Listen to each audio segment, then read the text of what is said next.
यहोवा की शक्ति मुझ पर हुई और वह मुझ में अपना आत्मा समवाकर बाहर ले गया और मुझे तराई के बीच खड़ा कर दिया।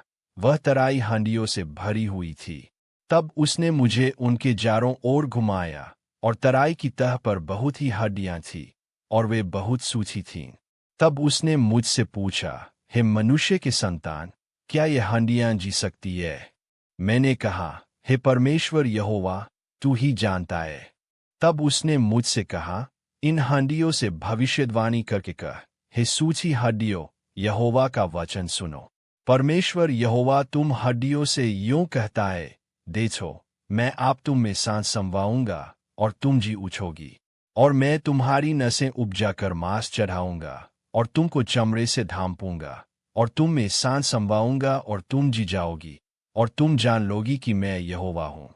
इस आज्ञा के अनुसार मैं भविष्यवाणी करने लगा, और मैं भविष्यवाणी कर ही रहा था कि एक आहट आई और भूई डोल हुआ, और वे हांडियां इकट्ठी होकर हांडी से हांडी जुड़ गई, और मैं देखता रहा कि उनमें नसें उत्पन्न हुई और मांस चढ़ा, और वे ऊपर चमड़े से ढंप गई, परंतु उनमें सांस कुछ न थी।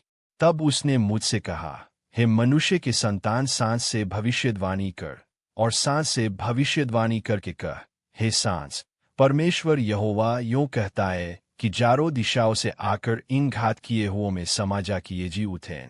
उसकी इस आज्ञा के अनुसार मैंने भविष्यवाणी की।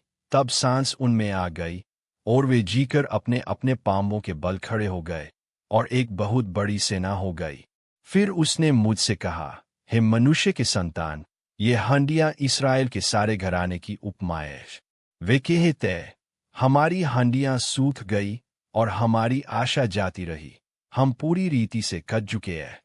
इस कारण भविष्यवाणी करके उनसे कह, परमेश्वर यहोवा यूं कहता है, हे मेरी प्रजा के लोगों, देखो, मैं तुम्हारी कब्रें खोलकर तुमको उनसे निकालूंगा और इस्राएल के देश में पहुंचा दूंगा।